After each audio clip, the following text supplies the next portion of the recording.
इतना जोरदार है कि उसके बीच में न तो छुआछूत है और न ही कोई जातीय भेदभाव है। ऐसी स्थिति वहां बची नहीं। लेकिन राजस्थान में ऐसे भी इससे आज भी जिक्र चलता है कि सरदार शहर में किसी ने घोड़ी पर नहीं चढ़ने दिया। आज भी बात करते हैं पाली के उस गांव में गया था मैं जहां जितेंद्र मेघवाल का कत्ल हुआ। 250 घर ऐसे थे जो भूमिहीन है।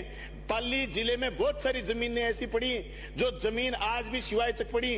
उस भूमिहीन किसान वो किसी जाति का हो, उसके लिए सबसे बड़ा दंश है। वो आज भी उस गांव में पीड़ित इस बात से कि जिसकी बटाई पर जमीन करते हैं वो जमीन का मालिक उनके पास साथ दादागिरी करता है। ये मैं देख के आया हूं मेरी आंख से। और मैंने वहां के कलेक्टर को भी चिट्ठी लिखी, माननीय मुख्यमंत्री को भी चिट्ठी लिखी कि आपके पास हजारों लाखों हेक्टेयर जमीन पड़ी है, आप उन गरीबों में जमीन बांटिए। रिश्ते जाति से जमीन से बने हुए हैं, इसलिए हम चाहते हैं कि ये भेदभाव, जातीय भेदभाव खत्म करना है। तो हम आए बार भाषण दे दें और मंत्री जी शाम को जवाब दे दें। अब 1 साल बाद ही चर्चा होगी। सभापति महोदय इस बात के लिए रोड मैप तुम्हारे पास हो। दूसरे दिन चले साहब जालोर में फिर घटना होगी साहब, मटकी की बात को लेकर के बच्चे को पीट दिया गया। अब लोगों ने कहा साहब मटकी का कांड नहीं हुआ, चलो छोड़ो आपकी बात सही है, मटकी कांड नहीं हुआ। लेकिन आप बताइए गोंडवाड़ में, आप सिरोही में जाइए, आप जाइए पाली में, आप जाइए जोधपुर के उस क्षेत्र में जहां आज भी मिड डे मील में आपको कोई एससी की महिला भोजन बनाने वाली नहीं मिलेगी।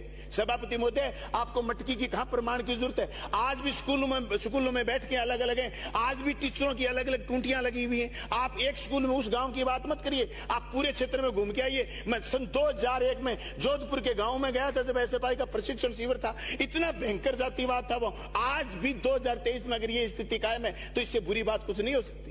हम आप पालनहार चला लिए, आप अनुप्रति योजना चला लीजिए, लेकिन एक आईपीएस बने हुए दुल्हे को घोड़ी पर चढ़ने के लिए अगर पुलिस का सहारा लेना पड़ेगा, समाज किधर जा रहा है? सभापति महोदय आप इस बाबा साहब भीमराव अंबेडकर द्वारा बनाए हुए संविधान में आप असमानता खत्म करने की बात कर रहे हैं, आप समाजवादी मॉडल की बात कर रहे हैं, आप लोकतंत्र की बात कर रहे हैं। लेकिन समाज में जिस तरीके से आज भी जातीय वैमनस्य, जातीय भेदभाव, जिस तरीके का सामंतवाद कायम है, ये हमारे मुंह पर कालिक है। चाहे उदयपुर की घटना हो, चाहे भरतपुर की घटना हो। उदयपुर की घटना भी इतनी निंदनीय है कि एक आदमी को कैसे कोई कत्ल कर सकता है और भरतपुर में कैसे कोई लोगों को जिंदा जला सकता है। ये इतनी बड़ी घटना है जो समाज में हजार आपकी उपलब्धियों को 1 सेकंड में नीचे ला करके छोड़ देते हैं। आप दुनिया के पैमाने पर जब काउंट करे जाते हो तो ये करे जाते हो कि आपका समाज घृणित है, आपके समाज में ऊंच नीच है, आपके समाज में भेदभाव है, आपके समाज में महिलाओं के प्रति भेदभाव है, आपके समाज में दलित के प्रति भेदभाव है। ये चीजें हमें पीछे ले जाती हैं।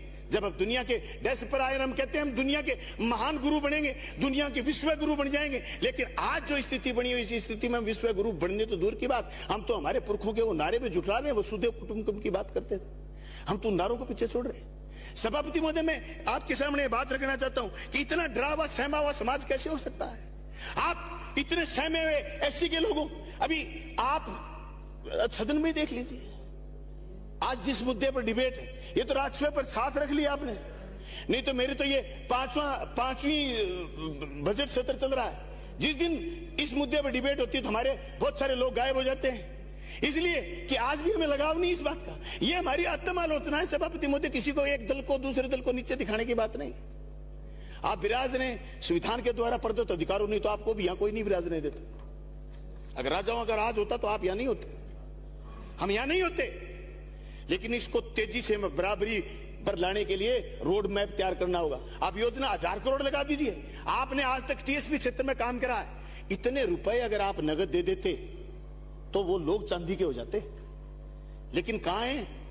आज भी दलितों में यह स्थिति है, अनुसूचित जाति में यह स्थिति है। 26-26 किलो की महिलाएं हैं, बच्चे आज भी कुपोषित हैं। सभापति महोदय आज भी आदिवासी क्षेत्र में, वन क्षेत्र में आज भी बच्चों की मृत्यु दर है, जो मृत्यु दर आप सपोज नहीं कर सकते। अकेले राजस्थान की नहीं, पूरे की पूरे वनवासी क्षेत्र में, पूरे आदिवासी क्षेत्रों में बच्चों की मृत्यु दर है। आज भी मनुष्य कुपोषण का शिकार है।